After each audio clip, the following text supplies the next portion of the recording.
जय हिंद फ्रेंड्स। आज की इस वीडियो में हम क्लास 12 की जो आपकी लास्ट पोएम है, पोएम नंबर 6, जिसका नाम है आंट जेनिफर्स टाइगर्स, यानी चाची जेनिफर्स के बाग, और जिसकी लेखिका हैं एड्रिन रिच, इसका हिंदी अनुवाद देखने वाले हैं कि इस कहानी में क्या कहने की कोशिश की गई है। तो बहुत ही सिंपल कहानी है और बड़ी अच्छी कहानी है। इसमें ये दिखाने की कोशिश की गई है कि किसी किसी का वैवाहिक जीवन, शादीशुदा यानी मैरिड लाइफ जो होती है, वो कितनी ख़राब हो सकती है, कितनी बदतर हो सकती है, वो चीज़ यहाँ दिखाने की कोशिश की गई है। तो इस कहानी में कहा गया है कि चाची जेनिफर एक कमरे में बैठी हैं और वो स्वेटर बुन रही हैं। स्वेटर बुन रही हैं, आप किसी भी रंग का उसको स्वेटर मान सकते हैं। मान लीजिए कि लाल रंग का स्वेटर बुन रही हैं और उसका जो फ्रंट का पैनल है वो उसको तैयार कर रही हैं। स्वेटर में 2 पैनल होते हैं, एक अगला हिस्सा और एक पीछे का हिस्सा, फिर उनको जोड़ दिया जाता है। तो चाची जेनिफर जो हैं वो स्वेटर का पहले वाला पैनल बुन रही हैं और उनकी स्थिति देखकर ये अंदाज़ा लगाया जा रहा है कि किस तरह से उनके मैरिड लाइफ में चीज़ें ख़राब रही हैं। वैवाहिक जीवन, उनका शादीशुदा जो जीवन रहा है वो कितना ख़राब रहा है। क्यों? क्योंकि चाची जेनिफर जब सलाई से स्वेटर बुन रही हैं तो उनके हाथ और उंगलियां काँप रही हैं और वो हाथी दांत से बनी हुई सलाई को खींचने में भी उन्हें तकलीफ़ महसूस हो रही है।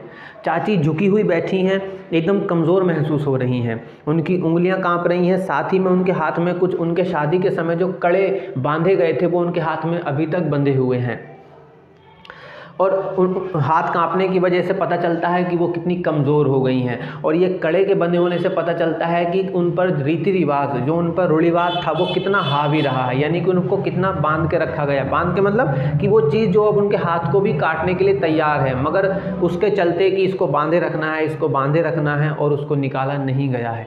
तो चाची जेनिफर की मैरिड लाइफ बहुत ज़्यादा ख़राब रही है और उनके पति ने उनके साथ अच्छे से बर्ताव नहीं किया है, उनको मारा है, पीटा है, डराया है, धमकाया है, और जिसकी वजह से आज उनकी हालत ऐसी हो गई है। और शायद जब तक वो जिएंगी और शायद जब तक वो मरेंगी तब तक वो ऐसे ही डर में जीती रहेंगी, डर में मरती रहेंगी, क्योंकि उनके अंदर डर इतने अच्छे से बैठ गया है।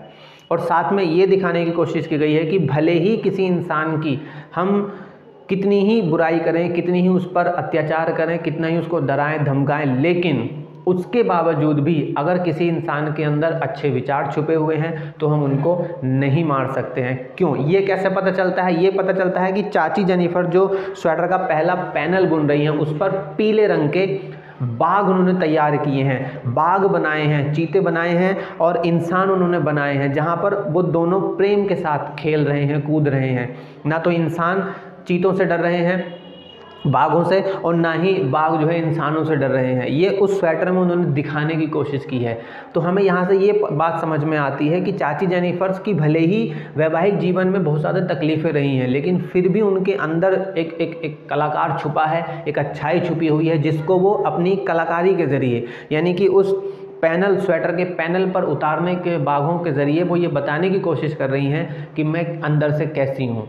तो 2 चीज़ों पर यहाँ दिखाने की कोशिश की गई है कि उनके साथ कितना बुरा हुआ है, और साथ ही में उनके विचारों में कितनी ज़्यादा ताकत है कि वो अपने विचारों को एक स्वेटर पर उतारने की कोशिश कर रही हैं।